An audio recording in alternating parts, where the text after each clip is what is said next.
Hello, everyone, and I hope that you're doing great. Now, today we're going to review this BGCSE Physics Paper 2 from 2023. Please remember, before you start the examination, you should write your school number, your candidate number, your surname, and initials. Also, please ensure to read through the instructions carefully to ensure that you understand each instruction. And if you have any questions or queries, please clarify them with the examiner before you start the examination. Let us jump into question number one. And question number one reads that this question is about density, the kinetic theory of changes of state. And part A reads that figure 1.1 shows the heating curve of solid wax as it gently heated from room temperature, which is 20 degrees Celsius. Now, before I go into the question, the first thing I want to point out is about heating curve or cooling curve. Once you see a change in temperature, you should also note that there is no change in state. That's very important. When the temperature remains, then there is a change in state. That's one of the first things you need to learn. All right? All right, so please observe the change of state. So even looking at this graph, coming from 20 degrees Celsius all the way to B, it is a solid. It remains a solid because you have a change in temperature. Therefore, the state remains. And again, this is wax, so wax is solid, all right? And then between B and C, then we can say it moved from solid into liquid state, all right? Moving from C all the way to D, there's a change in temperature. So therefore, the state remains the same, all right, which is liquid, all right? So those are things that you need to master, and it's quite easy. Change in state equal to no change in temperature, all right? Now let's jump into the question. It said, now the wax is gently heated. It's explained briefly in terms of its particles, why the temperature of the wax increases from A to B. So we're looking at why the temperature of the wax increases from A to B, and we're explaining this in terms of particles. And that's very important.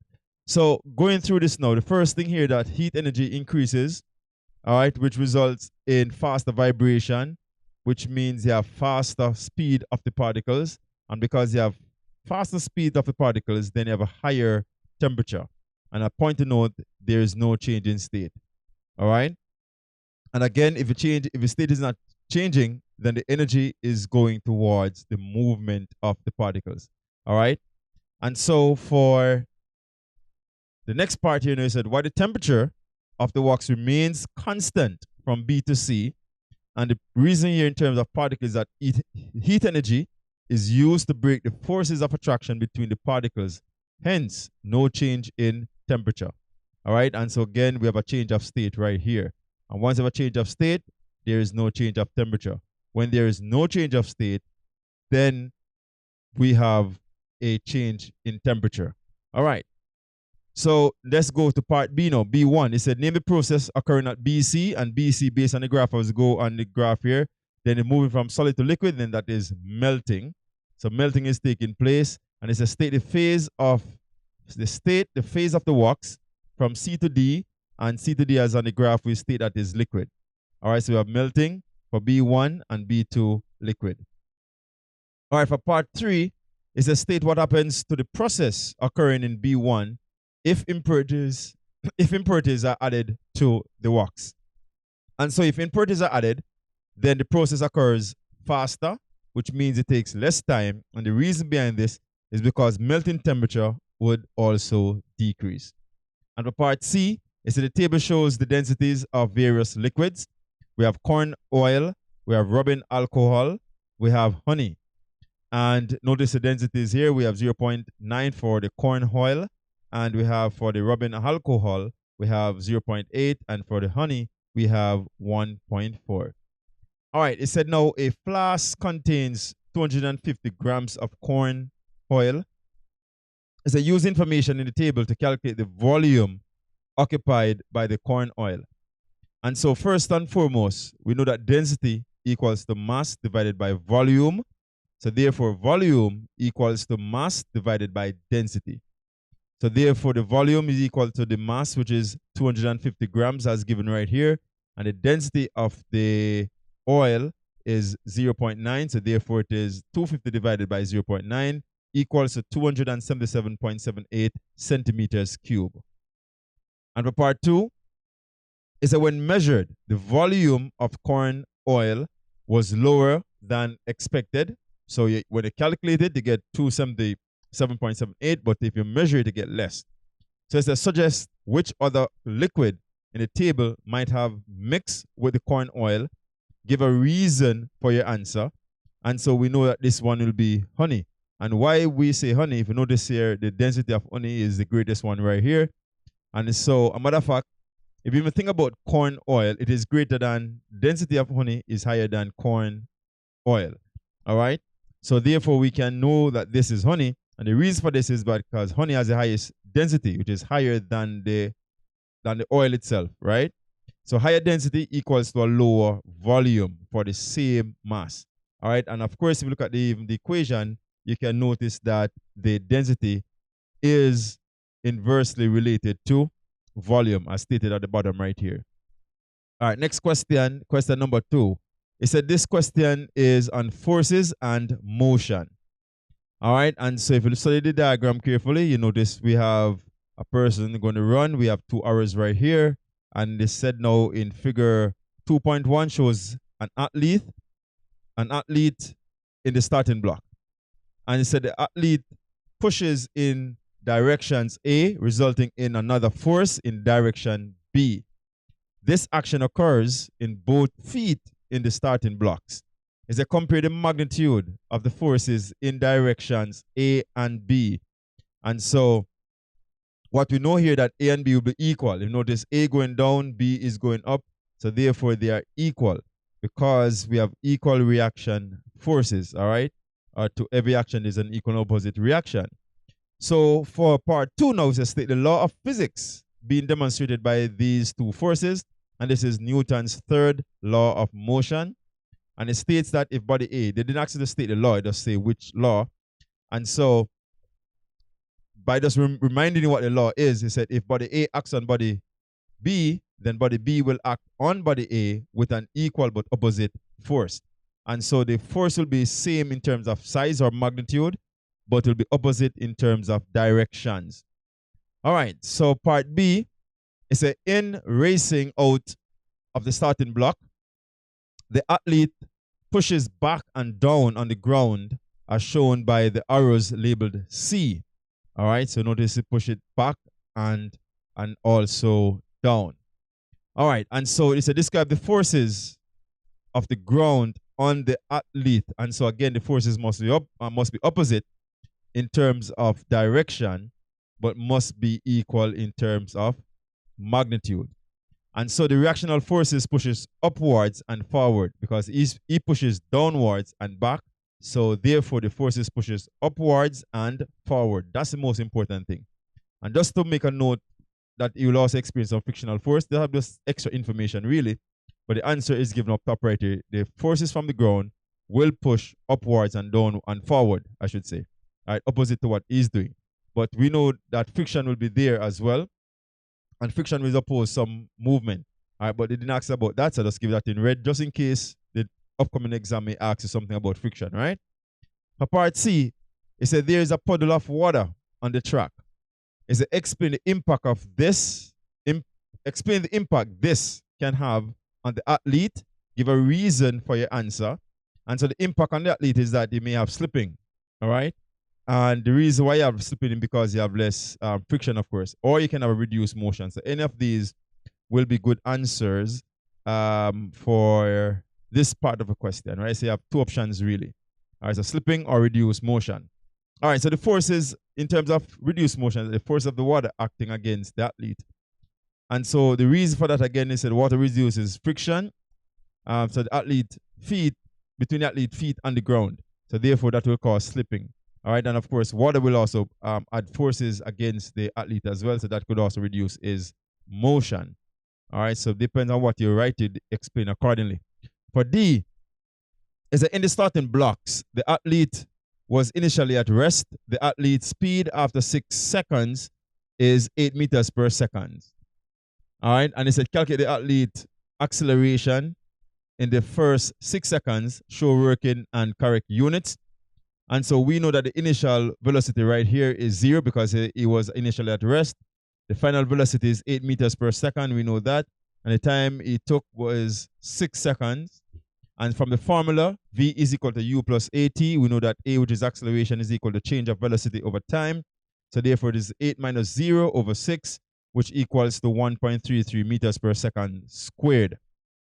All right, and for part E, it's for the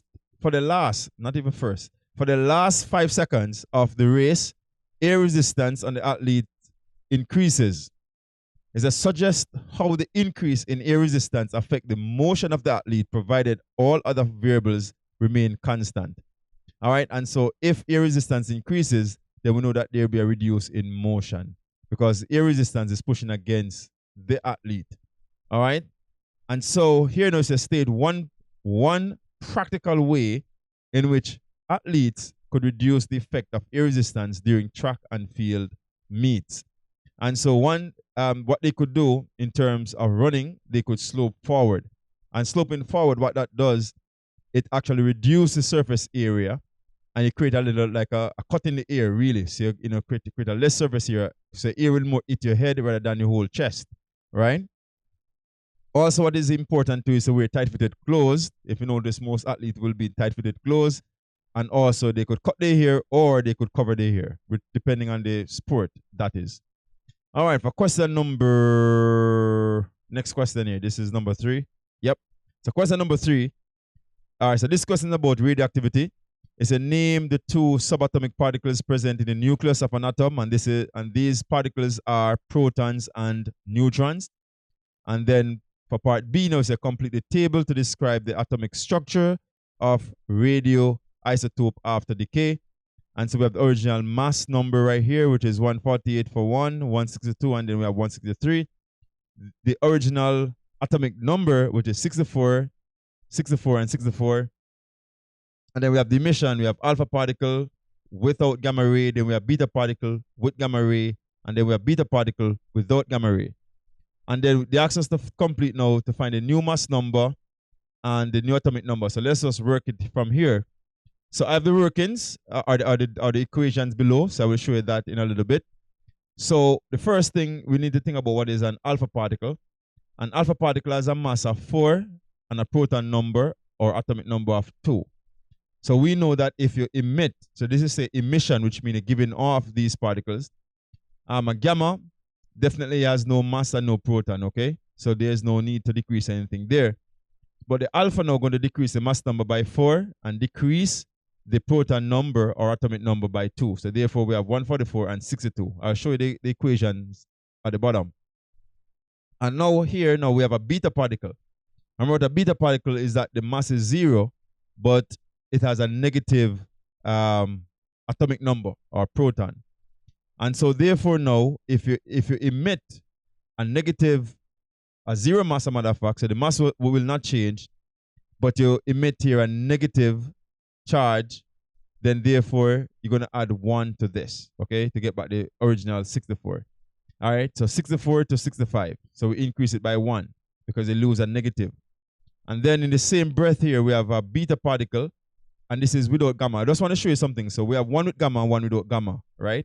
The gamma doesn't change anything because the gamma has no mass and no proton numbers, I mentioned, right? So don't need to worry about the gamma. Whether with it or without, doesn't matter. All right, and so again, if it's a beta particle, in the same thing we're going to happen here, the mass remains the same. However, the atomic number or proton number will increase by 1. All right, so let's look at the working afterwards. I finished part C. And now for part C, so state the name of a radioactive isotope and give its use. And so I give you 3 options here. There are much more than this. So we have carbon-14 that is used for carbon dating. We have uranium-235 that is used in nuclear power. And we have iodine-131 that is used to monitor thyroid functions. And of course, it's also used in liver function as well.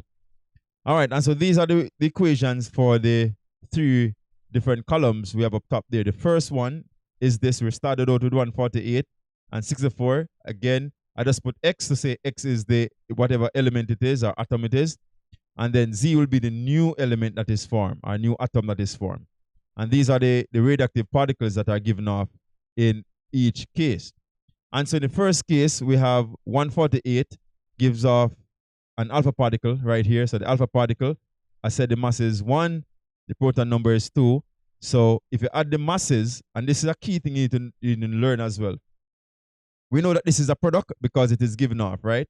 So we know that the product side must equal to the reactant side. So if we have 148 over here, we must have 144 and 4 will give you the 148. So when you add up the product side, it must equal to the reactant side.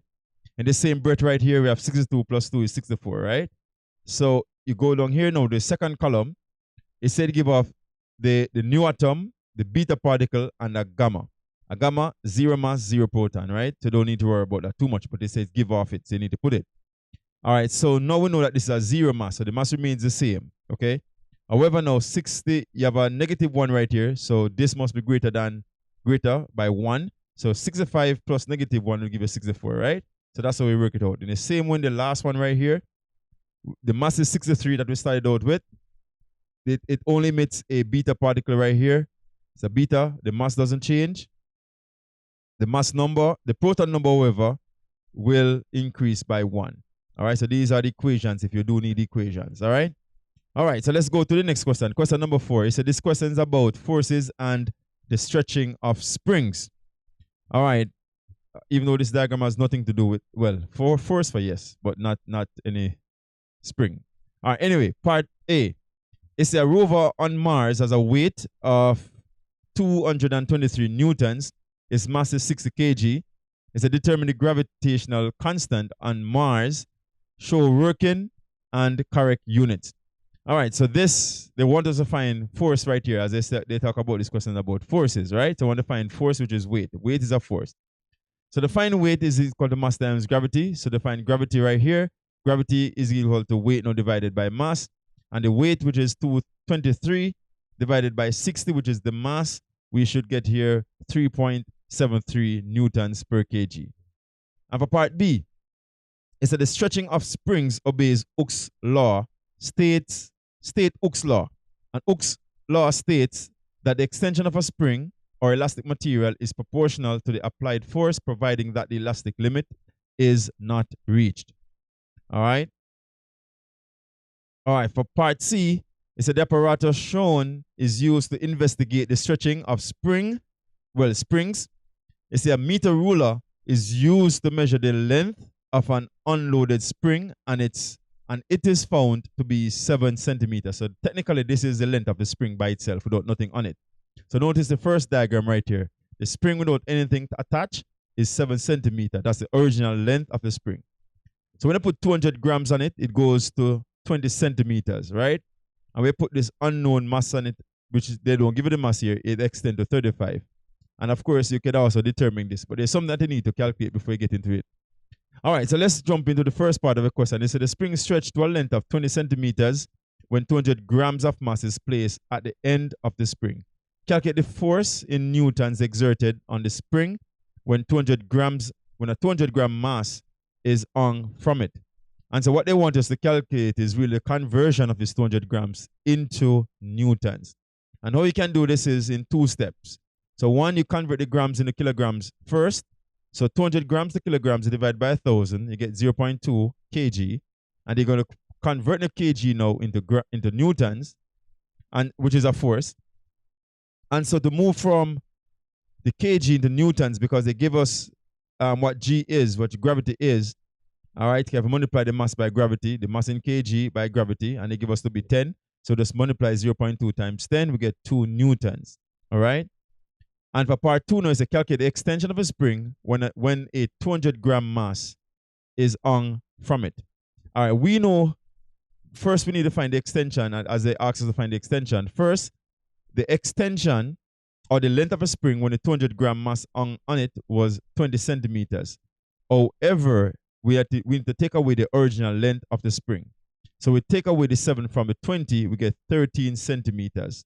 All right, so that is the extension caused by the mass. All right. Now, as I calculate the spring constant in newtons per centimeters. Again, now the spring constant, as we know this formula, that force is equal to constant multiplied by extension. And so therefore, if we want to find the constant, this should be a lowercase k, by the way. So the constant now will equal to the force divided by extension. The force, as we know from this question, is 2 newtons. and the extension here is 13 centimeter. So therefore, 2 divided by 13, we get 0.15 newtons per centimeter. All right. For question number 5, it said this question is about thermal energy. It said define heat. And heat now is the thermal energy that is transferred from a hotter body or substance to a cooler substance or body.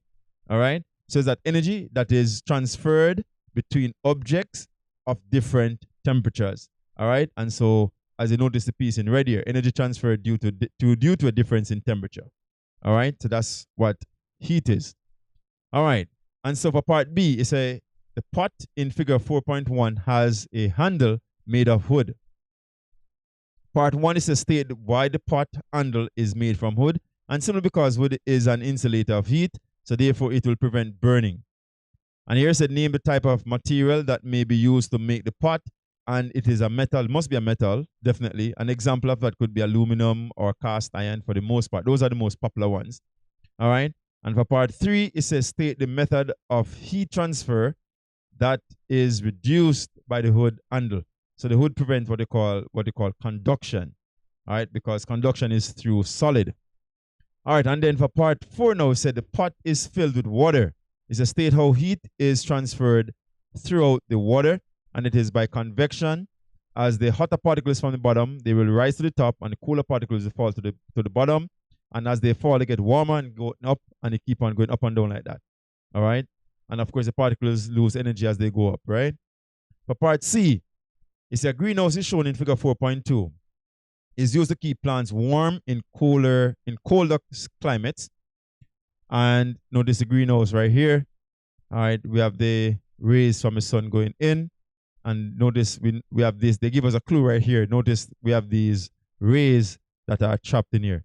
All right, and if you notice too, they also give you a big clue in the diagram. Notice the wavelengths are or the design of them. This is actually an accurate diagram in terms of what is happening.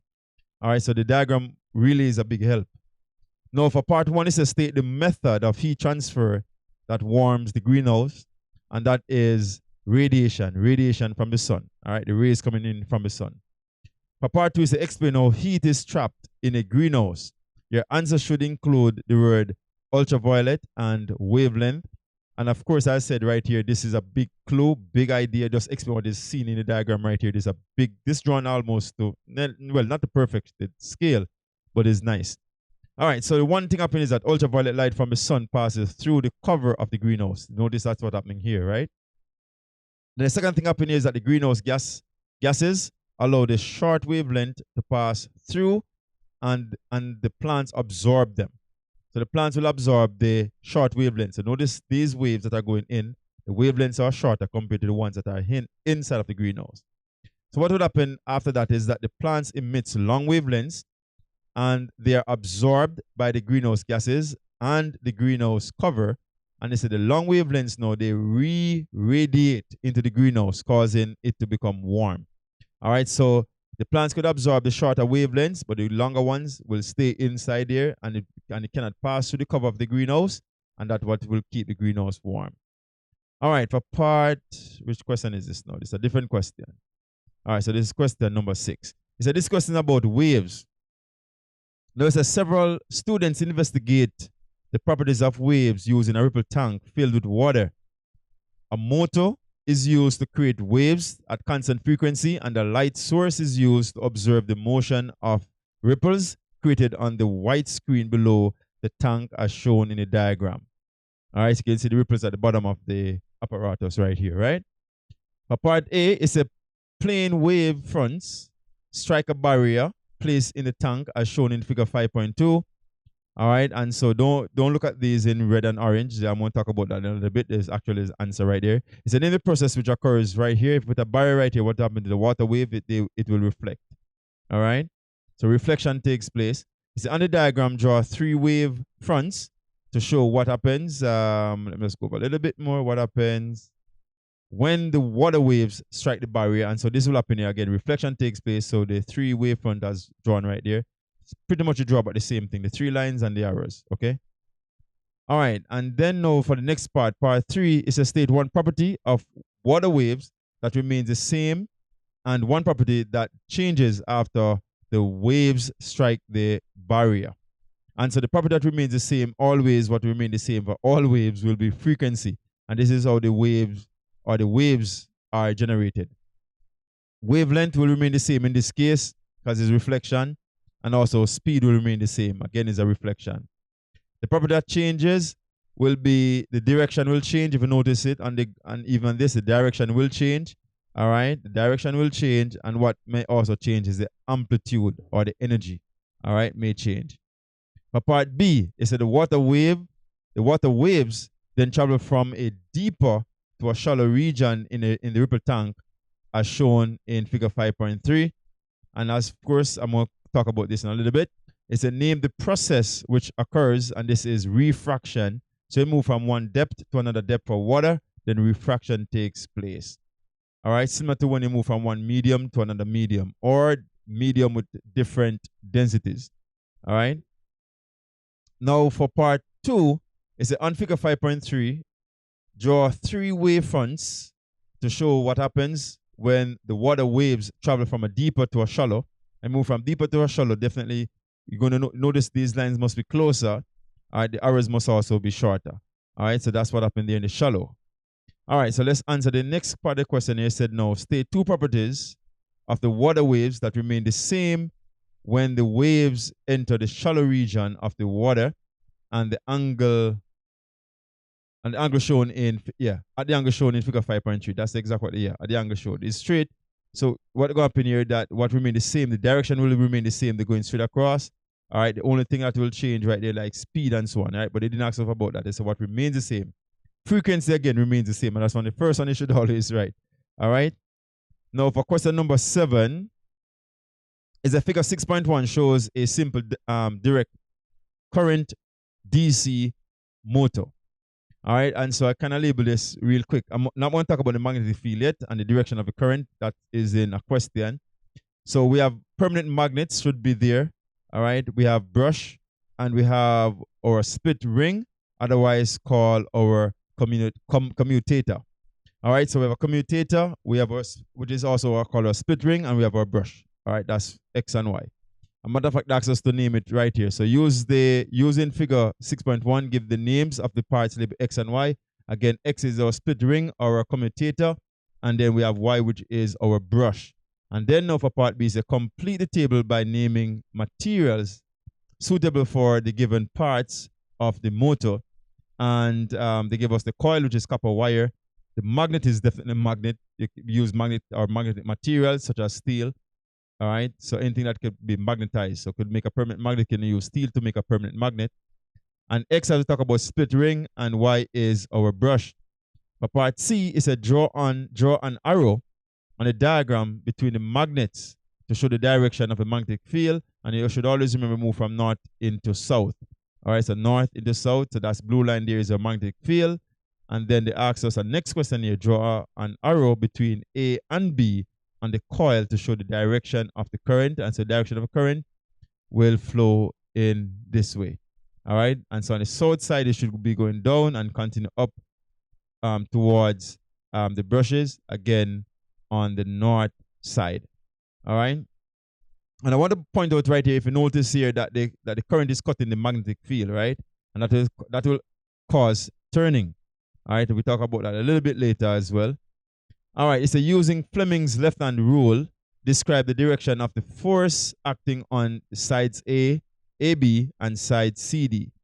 All right, and so if you go to AB, AB, and AB is the north side, so this part will go down, and the southern side will go up.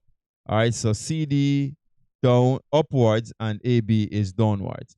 All right, for part 4, it said describe, which is the last part of this question. It said describe what happens to the coil because of the forces acting on AB and CD. And this will cause turning, but the turning will take place in an anti-clockwise direction.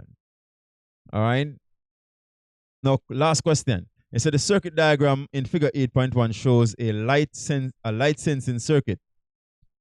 Here it said now the graph in figure 8.2 shows the resistance of component X varies with light intensity. All right, so notice component X right here.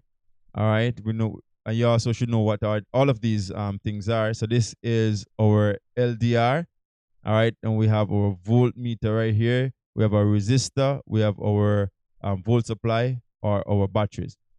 All right, so it asks us here now. It's a given name of the component X as shown in figure 8.1. As I said, it's LDR, which is light dependent resistor. And then it said use a graph in figure 8.2 to find the resistance when light intensity is 40 lux. And so when it's 40 lux, I kind of highlighted right here, moved across. If the first line actually after 10, so that's going to be 12 because each line represents 2. All right, so it's 12 ohms. Now for the next part of the question, which is part 3, it said at light intensity 40 lux, the current in the circuit is 0.3 ampere. Is a calculate the reading of the voltmeter across component X. And so we know that V is equal to I times R. So therefore V is equal to I, which is current, which is 0.3 multiplied by resistance as we took that from the graph. So yeah, we get that from the graph. So that was 12. And so 0.3 multiplied by 12, we get 3.6 volts. All right. And it's on the grid shown, sketch a graph to show how the voltage across component X varies with light intensity. All right, so notice resistance was different going downward, so this is going to be a little bit increasing. So voltage, we have an increase in voltage as we progress in terms of light intensity, so we should have it like that. All right, and to a maximum point, it cannot go anymore. For part B, it said figure 8.3 shows a circuit diagram that can be used to perform half-wave rectification. So figure 8.3 right here is to give the name of the device of the component D in figure 8.3. So this device right here, our component, is called a diode. All right, it's a give the name of a type of input voltage that is in figure 8.3, and this input voltage right here, notice going up and come back down right here, so that is an alternating voltage. All right, the output voltage right here is on the output axis. Figure 8.3 is a sketch graph of the output voltage, and output voltage will be this. Again, it mentioned a half wave rectification thing, so going to form like a DC. All right, so the point to note, you can have full wave rectification. We have 4 diodes. All right, you can study that as well. All right, so at this point, I want to thank you for watching. Thank you for being here, and also good luck on the examination, and definitely we'll talk soon.